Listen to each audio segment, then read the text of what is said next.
ആകാശവാണി. നമസ്കാരം. പ്രത്യേക വാർത്താ ബുള്ളറ്റിൻ വായിക്കുന്നത് ഹരിഷ്ണ. എല്ലാവർക്കുമൊപ്പം എല്ലാവരുടെയും വികസനം എന്ന തത്വത്തിലൂന്നി അതിവേഗ വികസനം സാധ്യമാക്കാൻ സർക്കാരിന് സാധിച്ചതായി പ്രധാനമന്ത്രി നരേന്ദ്രമോദി.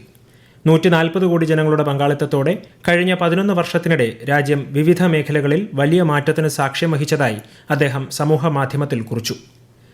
കോഴിക്കോട് തീരത്തിന് സമീപം തീപിടിച്ച സിംഗപ്പൂർ ചരക്ക് കപ്പലിൽ നിന്ന് രക്ഷപ്പെടുത്തിയ 18 പേരെ INS സൂറത്തിൽ മാംഗ്ലൂർ തുറമുഖത്ത് എത്തിക്കും.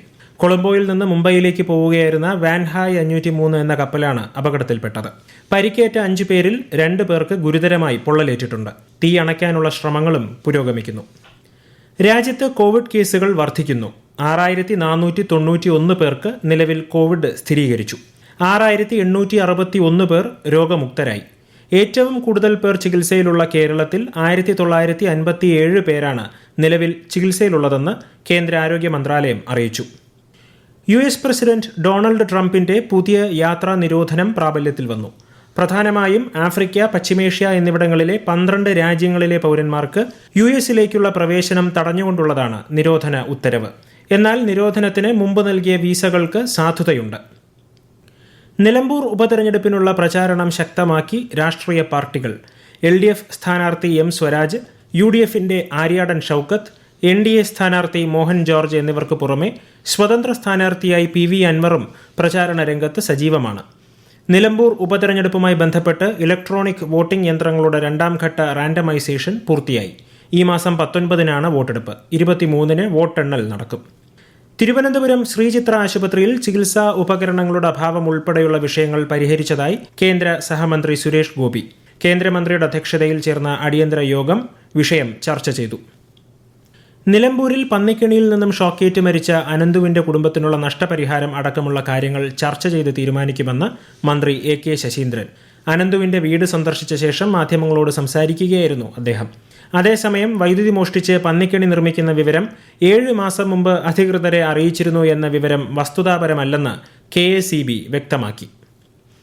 ഗാർഹിക പീഡന പരാതിയുമായി എത്തുന്ന പെൺകുട്ടികളുടെയും സ്ത്രീകളുടെയും തുടർ പിന്തുണ ഉറപ്പാക്കുന്നതിന് പ്രത്യേക സെൽ രൂപീകരിക്കുമെന്ന് ആരോഗ്യമന്ത്രി വീണ ജോർജ്. ഇവർക്ക് ആത്മവിശ്വാസം ഉണ്ടാകുന്ന തരത്തിലുള്ള തുടർ പിന്തുണ ഉണ്ടാകണമെന്നും മന്ത്രി തിരുവനന്തപുരത്ത് പറഞ്ഞു. സംസ്ഥാനത്തെ പൊതുവിദ്യാലയങ്ങളിൽ 2025-26 അധ്യയന വർഷത്തെ കുട്ടികളുടെ കണക്കെടുപ്പ് നാളെ വൈകുന്നേരം 5 മണിവരെ വിദ്യാർത്ഥികളുടെ എണ്ണം ശേഖരിക്കുമെന്ന് വിദ്യാഭ്യാസ മന്ത്രി V ശിവൻകുട്ടി വാർത്താ സമ്മേളനത്തിൽ അറിയിച്ചു. സംസ്ഥാനത്ത് ട്രോളിംഗ് നിരോധനം ഇന്ന് അർദ്ധരാത്രി മുതൽ നിലവിൽ വരും. ജൂലൈ 31 അർദ്ധരാത്രി വരെ 52 ദിവസമാണ് നിരോധനം. പരമ്പരാഗത യാനങ്ങൾക്കും മോട്ടറൈസ്ഡ് ബോട്ടുകൾക്കും ഉപരിതല മത്സ്യബന്ധനത്തിന് അനുമതിയുണ്ട്. കേരളത്തിൽ വ്യാഴാഴ്ച മുതൽ അതിശക്തമായ മഴയ്ക്ക് സാധ്യതയെന്ന് കാലാവസ്ഥാ മുന്നറിയിപ്പ്. വിവിധ ജില്ലകളിൽ നാളെയും മറ്റന്നാളും ഒറ്റപ്പെട്ട ശക്തമായ മഴ തുടരും. കേരള, കർണാടക, ലക്ഷദ്വീപ് തീരങ്ങളിൽ ഇന്ന് മത്സ്യബന്ധനത്തിന് തടസ്സമില്ല. സിക്കിമിൽ മലവെള്ളപ്പാച്ചിലിൽ ജീവൻ നഷ്ടപ്പെട്ട സൈനികൻ ലക്ഷദ്വീപ് സ്വദേശി PK സൈനുദ്ദീന്റെ ഭൗതിക ശരീരം പൂർണ്ണ ഔദ്യോഗിക ബഹുമതികളോടെ ജന്മനാടായ അന്ത്രോത്ത് ദ്വീപിലെത്തിച്ചു. അഗത്തി ദ്വീപിൽ നിന്നും ഹെലികോപ്റ്റർ മാർഗമെത്തിച്ച ഭൗതിക ശരീരത്തിൽ നിരവധി പേർ അന്തിമോപചാരം അർപ്പിച്ചു. 2025-ലെ ISSF ഷൂട്ടിംഗ് ലോകകപ്പിന് നാളെ ജർമ്മനിയിലെ മ്യൂണിച്ചിൽ തുടക്കമാകും. 36 പേരാണ് ഇന്ത്യൻ സംഘത്തിലുള്ളത്. ഓപ്പറേഷൻ ഡി ഹണ്ടിന്റെ ഭാഗമായി സംസ്ഥാന വ്യാപകമായി നടത്തിയ പരിശോധനയിൽ 150 പേരെ അറസ്റ്റ് ചെയ്തു. 145 കേസുകൾ കൂടി രജിസ്റ്റർ ചെയ്തു. കേന്ദ്ര സർക്കാരിന്റെ 11ാം വാർഷികത്തിന്റെ ഭാഗമായി പൗരന്മാർക്കായി വിവിധ മത്സരങ്ങൾ സർക്കാർ സംഘടിപ്പിക്കുന്നു. കേന്ദ്ര വാർത്താ വിതരണ പ്രക്ഷേപണ മന്ത്രാലയം MyGov പ്ലാറ്റ്ഫോമുമായി സഹകരിച്ചാണ് മത്സരങ്ങൾ സംഘടിപ്പിക്കുന്നത്. ബദൽത്ത ഭാരത് മേര അനുഭവ് എന്ന ബ്ലോഗ് രചനാ മത്സരത്തിൽ പങ്കെടുക്കാം. കൂടാതെ മിനി വ്ളോഗ് മത്സരവും ഫോട്ടോ മത്സരവും സംഘടിപ്പിച്ചിട്ടുണ്ട്.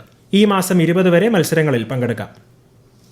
26ാമത് കാർഗിൽ വിജയ് ദിവസ് വിപുലമായ പരിപാടികളോടെ ആഘോഷിക്കാൻ ഒരുങ്ങി സൈന്യം. ധീര സൈനികരുടെ ആത്മവീര്യത്തെ ആദരിച്ചുകൊണ്ട് ജൂലൈ 26 വരെ നീളുന്ന അനുസ്മരണ പരിപാടികളാണ് സംഘടിപ്പിക്കുക. ഇതിന്റെ ഭാഗമായി കാർഗിൽ യുദ്ധത്തിൽ വീരമൃത്യു വരിച്ച സൈനികരുടെ അടുത്ത ബന്ധുക്കളെ ആദരിക്കും. ഇന്ത്യക്കാർക്ക് സൗദി അറേബ്യയിലേക്ക് യാത്ര ചെയ്യുന്നതിന് വിലക്ക് ഏർപ്പെടുത്തുന്നത് സംബന്ധിക്കുന്ന റിപ്പോർട്ടുകൾ തള്ളി കേന്ദ്ര സർക്കാർ.